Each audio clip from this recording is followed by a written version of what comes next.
안녕하세요. 최범균입니다. 오늘은 개발 얘기는 아니고 스토어와 수업이라는 책이 있는데 그 책에 나오는 내용 중에 나는 무엇을 통제할 수 있는가 라는 장의 내용을 좀 소개하려고 합니다. 이 스토어 수업이라는 책에 다양한 그 스토어 학파의 내용들이 쭉 나와요. 그 중에서 10장 제목이 나는 무엇을 통제할 수 있는가인데 책에 나오는 표현에 따르면 아리스토텔리스 이후 최고의 천재라는 표현과 함께 포시도니우스라는 그 스토아 철학자 얘기가 나오는데 이 철학자가 주장한 내용, 그런 내용을 그 10장에서 이렇게 소개를 하고 있습니다. 그 내용이 요즘 같은 이 무한 자본주의 시대에 잘 들어맞는지는 모르겠지만 저는 좀 약간 공감되는 것들이 있어갖고 소개해 보려고 합니다. 이 10장 앞부분에 예측할 수 없는 세상에서 유일하게 통제하고 정복할 수 있는 영역은 바로 나 자신뿐이다 라는 문장이 나오는데요. 여기서 통제와 정복이란 단어가 굉장히 뭔가 강압적인 느낌도 나고 하잖아요. 그래서 처음에는 이게 뭔가 남을 막 어떻게 하고 혹은 세상을 어떻게 하고 이런 거는 사실 통제나 정복이 쉽지 않으니 반대로 그걸 할 수 있는 거는 나 자신뿐이다 라는 느낌으로 처음엔 생각을 했는데 이제 뒤를 읽다 보니까 그런 느낌보다는 뭔가 나 자신을 갈고 닦는 것에 대한 문장이 아닌가라는 생각이 들었습니다. 그 생각이 맞는지는 제가 철학을 전공한 게 아니니까 잘 모르겠지만 어쨌든 뒤쪽에 나오는 내용으로는 좀 그렇게 느꼈어요.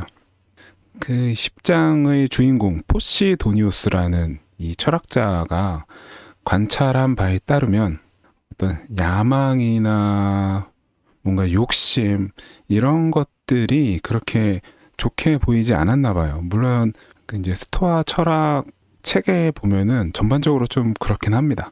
포시도니우스 역시 그렇게 느꼈던 것 같아요. 그러면서 그 포시도니우스의 관찰 내용 세 가지 정도가 나오는데 우선 마리우스라는 지도자에 대한 얘기가 간단하게 나오거든요. 끝없는 야망과 섬뜩한 공포로 가득 찬 삶을 산 벌써 여기서부터가 무섭죠. 그 최악의 강성 지도자 마리우스. 그런데 이 마리우스라는 자는 죽음과 동시에 시신이 강에 버려졌다라고 하고요. 독재자를 꿈꾼 아테네 철학자 아테니온. 이 철학자인데도 불구하고 어떤 권력을 잡기 위해서 그 천재성과 고결함을 버리고 군중에 의지했다라는 내용이 나와요. 처음엔 여기서 이 군중이라는 게 뭔지 잘 이해가 안 됐는데 이 역시 뒤를 읽다 보니까 조금 이해가 됐습니다. 그리고 사치와 부정행위, 요것의 노예였던 다모필리우스. 이 사람은 결국은 반란이 일어나서 노예들의 손에 의해서 폭력적이고 고통스러운 종말을 맞이했다. 이런 세 가지 일화가 나오는데 모두 다 뭔가 욕심, 야망, 어떤 권력 이런 것들하고 연결이 돼 있잖아요. 그러니까 이런 것들이 포시도니우스 입장에서는 추구해야 하는 것들이 아니었던 걸로 보입니다. 그래서 포시도니우스는 무엇을 깨달았냐? 이런 문장이 나와요. 야망을 조심하고 군중을 피하라. 야망을 조심하라는 것은 무엇을 말하는지 알 것 같아요. 어떤 끝없는 권력욕 혹은 사치 이런 것들, 그리고 뭔가 남보다 위에 서고 싶은 그런 마음, 이제 이런 것들이 이제 야망일 것 같은데, 그런 야망을 조심하고 이제 군중을 피하라고 하고 있습니다. 이 군중을 피하라에 대해서는 이어서 조금 더 한번 얘기를 나눠보고요. 그러면서 책에 이런 말이 나와요. 앞에서 포시도니우스가 강성 지도자라고 표현한 그 마리우스는 자신이 군대를 지휘한다고 믿었지만 하지만 실제로 그의 야망이 그를 지휘하고 말았다. 이런 표현이 나오고, 또 세네카의 표현에 따르면 내면이 혼란스러운 통치자는 세상을 혼란스럽게 한다. 이 포시도니우스의 말을 세네카가 다시 이렇게 표현했다고 하는데, 뭔가 내면이 혼란스럽다라는 건 이 스토아 철학에서 말하는 그 덕이 부족한, 그래서 뭐 이런 야망이나 뭐 권력, 사치 이런 걸로 인해서 혼란스러워진 통치자가 세상을 혼란스럽게 한다라고 표현했다고 생각을 했습니다. 그런데 그 야망을 조심하고 군중을 피하라 라고 했을 때 여기서의 군중은 무엇일까?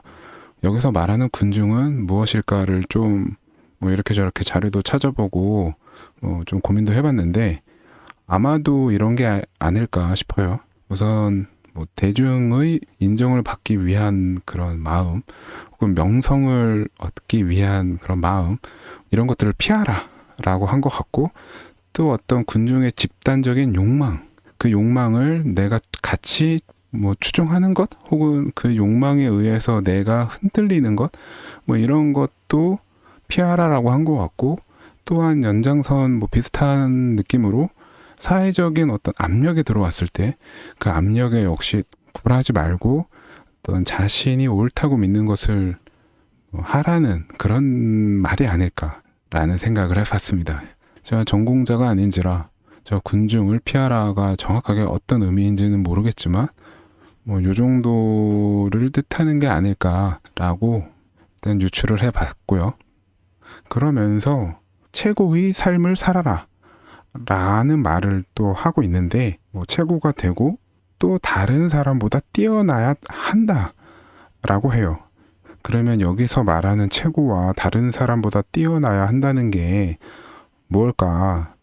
여기서 말하는 최고는 어떤 승부에서 뭐 이기고 지는 그런 최고를 뜻하는 게 아니라고 하고, 또 다른 사람보다 뛰어나다는 것은 그 누구보다 많은 영예를 누리라는 그런 말이 아니라고 해요.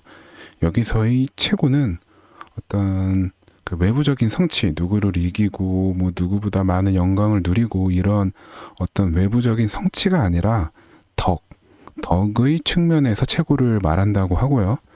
그래서 여기서의 최고는 자신이 통제할 수 있는 분야에서 탁월함을 보이는 거라고 해요.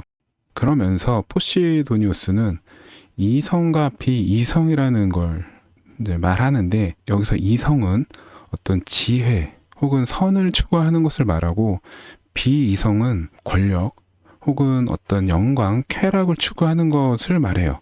그러니까 이 앞에서 쭉 이어지는 내용을 생각을 해보면 포시도니우스는 이성을 최대한 추구하라고 이제 주장하는 철학자인 거죠. 그리고 내면의 어떤 여러 가치가 갈등을 겪을 때 여기서의 가치라는 거는 본인이 추구하는 이성적 가치도 있을 거고, 또 본인이 막 얻고 싶어하는 비이성적 가치도 있을 거예요. 그런 여러 가지 가치가 갈등을 막 일으킬 때 무엇을 선택하는지에 따라 내 삶이 결정된다라는 문장이 나옵니다. 물론 뭐 요즘과 같은 무한 자본주의 탐욕의 시대에 이런 어떤 삶을 사는 게 쉽지는 않겠지만, 그래도 통제할 수 있는 건 내 자신뿐이라는 것과 이성과 비이성 관점에서 이성적인 선택을 하기 위해서 노력한다는 건 뭐 생각해 볼 만한 가치가 있는 것 같습니다. 오늘 영상 여기서 마치겠습니다.